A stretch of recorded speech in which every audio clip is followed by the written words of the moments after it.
Bonjour, je suis Mathieu, photographe professionnel, formateur DxO et dans cette vidéo, nous allons ensemble faire un travail d'édition complet d'une photo dans DxO Photolab 8. Pour ce faire, nous allons partir d'une photo brute de Voie lactée que nous allons éditer pas à pas afin d'obtenir ce rendu final, le tout dans DxO Photolab 8. La première chose que nous allons faire, c'est de créer une copie virtuelle afin de ne pas travailler sur le fichier d'origine, mais bien sur la copie. Pour ce faire, il suffit de faire un clic droit directement sur l'image et d'aller directement sur créer une copie virtuelle ou CTRL-J en raccourci clavier. Immédiatement, la copie atterrit dans votre explorateur et vous pouvez commencer à travailler dessus. La première chose que je vais faire, c'est de m'assurer que le module optique fonctionne bien. Alors ici, cette photo a été prise avec un Sony A7R Mark III ainsi qu'un Sony 20 mm 1.8 et en amont, j'ai téléchargé le module qui existait pour ce couple boîtier plus objectif. Par défaut, mon DxO Photolab est programmé afin d'appliquer automatiquement le module lorsqu'il est disponible, mais si ce n'est pas le cas, il suffit de vous rendre ici dans Appliquer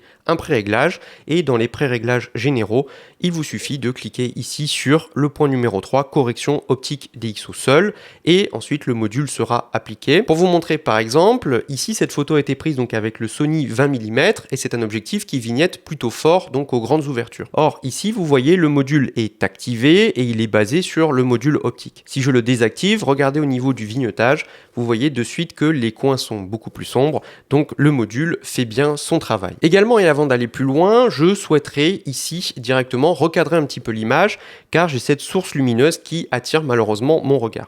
Pour ce faire, j'active l'outil de recadrage et ensuite donc je clique dessus tout en conservant le ratio original de 3:2 et je vais légèrement ici baisser mon cadre au niveau du ciel car je souhaite à tout prix conserver du premier plan et ça ne ronge pas grand chose sur la Voie lactée. Par contre, j'ai enlevé ici le point lumineux et ensuite je clique sur fermer pour activer le recadrage. Maintenant, nous pouvons commencer le travail d'édition et pour ce faire, je me rends dans l'onglet couleurs pour vérifier la balance des blancs. Alors ici, la balance des blancs, je ne vais pas y toucher car je la trouve bonne et elle colle au rendu que je souhaite avoir sur ma photo. En l'occurrence, j'aime beaucoup sur les ciels étoilés sur les Voies lactées d'avoir un ciel un petit peu froid afin de faire ressortir notamment la Voie lactée. Par contre, il va falloir que l'on retravaille l'exposition car cette photo est légèrement sous-exposée. Cela se voit immédiatement lorsque l'on étudie l'histogramme qui est plutôt collé à gauche vers le point noir et moi ce qui va m'intéresser c'est de voir s'il y a des parties qui sont trop sombres et qui sont au-delà du point noir. Pour ce faire sur l'histogramme nous activons ici l'écrêtage donc des parties les plus sombres, donc des ombres et lorsque je l'active je me rends compte que ici il y a de nombreuses parts qui sont sous-exposées au-delà du point noir car elles sont ici mises en surbrillance.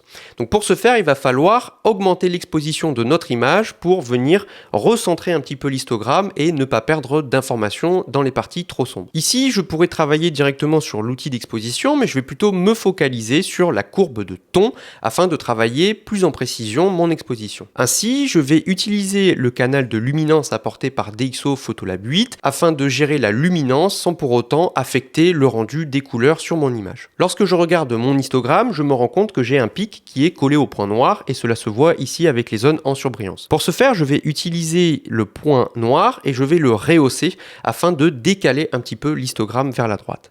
Donc j'augmente légèrement le point noir et regardez au niveau des zones qui sont en surbrillance, petit à petit elles disparaissent et en plus le fait de rehausser le point noir donnera un petit effet mat qui est vraiment sympa sur votre photo. Ensuite et afin de toujours travailler l'exposition, je vais utiliser la nouvelle pipette de tonalité. Pour ce faire, je vais rehausser ici la partie la plus sombre, donc je clique avec la pipette et en maintenant ma souris enfoncée, je vais aller vers le haut et vous voyez que ça augmente directement sur l'histogramme donc la luminance et ensuite vous voyez que j'ai considérablement débouché les ombres. Cependant cela a eu pour conséquence d'aplatir le rendu de mon image et c'est pourquoi je vais augmenter du contraste qui a pour conséquence de venir étirer mon histogramme entre les parties les plus sombres et les parties les plus claires. Maintenant que l'exposition est réglée, il faut que l'on s'occupe du bruit car cette photo a été prise à 3200 ISO et donc forcément il y a un petit peu de bruit, de chrominance et de luminance. Pour ce faire, je me rends ici dans l'onglet détail et j'active donc l'outil de débruitage.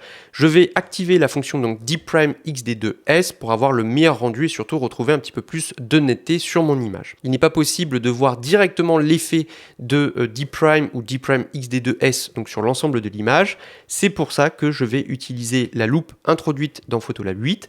Lorsque ici je mets la loupe et que je regarde notamment la chapelle, je me rends compte que j'ai énormément de détails sur la façade et au niveau du ciel, je vois qu'il n'y a absolument plus de bruit. Bref, le traitement Deep Prime, ce se fera durant l'export de ma photo à la fin. Maintenant, et pour travailler ma photo de manière plus précise, je vais utiliser les réglages locaux. La première chose que je vais faire ici, c'est de prendre un filtre gradué pour travailler sur le ciel. Je le trace donc du haut vers le bas, tout en laissant donc une zone de dégradé que je vais mettre entre ici, vous voyez le bas du ciel et le début de mon paysage. Et ce que je vais faire, c'est que tout d'abord, je vais mettre un petit coup donc de Clear View de manière à éliminer un petit peu la brume atmosphérique et davantage faire ressortir les étoiles.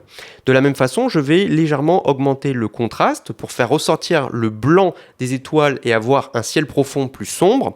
Et enfin, je vais très légèrement augmenter de quelques points la saturation. On va se dire, on se met à plus 10 afin que mon ciel soit un petit peu plus coloré et surtout de faire ressortir ici les différents amas. En zoomant, je me rends compte ici que j'ai deux amas et ces amas, j'aimerais les faire davantage ressortir. Pour ce faire, je vais ici utiliser donc un point de contrôle et je vais ici mettre mon point de contrôle sur l'amas. Je vais surtout être bien vigilant à augmenter la sélectivité de façon à ce que l'effet du point de contrôle ne s'applique bien que sur le blanc de l'amas et pas sur le bleu du ciel. Ensuite, je vais légèrement augmenter le Clear View de manière assez subtile, ainsi que le contraste et enfin les tons clairs car c'est une partie qui est plutôt claire.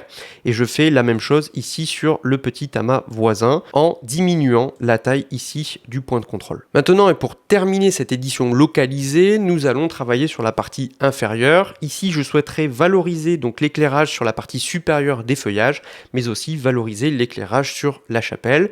Donc ce que je fais, c'est que tout d'abord, je prends une ligne de contrôle que je vais tracer donc du bas vers le haut et que je vais ici mettre jusqu'à l'horizon. Et ensuite, je vais pointer ma pipette sur le feuillage qui m'intéresse. Vous voyez ici que l'effet s'applique sur à peu près tout. Donc je vais augmenter ici la sélectivité du masque d'abord sur donc l'achroma et un petit peu sur la luma. Et vous voyez de suite que l'effet s'applique nettement plus sur les zones plus éclairées. Je vais légèrement augmenter l'exposition et vous voyez que l'effet est immédiat et je vais légèrement augmenter les tons clairs, voilà. Et maintenant, pour terminer, je vais prendre un point de contrôle que je vais ajouter comme un nouveau calque et je vais zoomer et le placer directement sur la façade. Je vais en déposer 3 pour couvrir ici toute la façade. De la même façon, je vais augmenter la sélectivité à la fois de l'achroma et de la luma.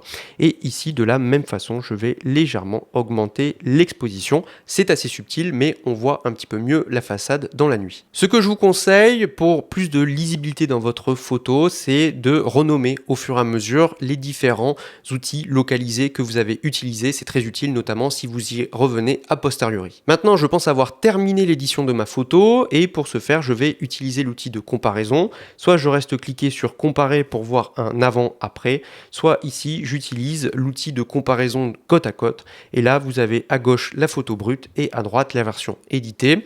Cette édition me plaît tout à fait, donc je peux passer à l'export. Pour ce faire, je clique ici sur export vers disque. Je n'ai plus qu'à régler mes paramètres d'export à valider et durant l'export, le traitement d'E-Prime XD2S va opérer et ma photo finale sera débruitée. Voici donc l'avant-après de notre photo de Voie lactée. Si vous avez des questions, n'hésitez surtout pas à les poser en commentaire. Par ailleurs, je vous renvoie vers les autres vidéos pour en apprendre davantage sur DxO Photolab.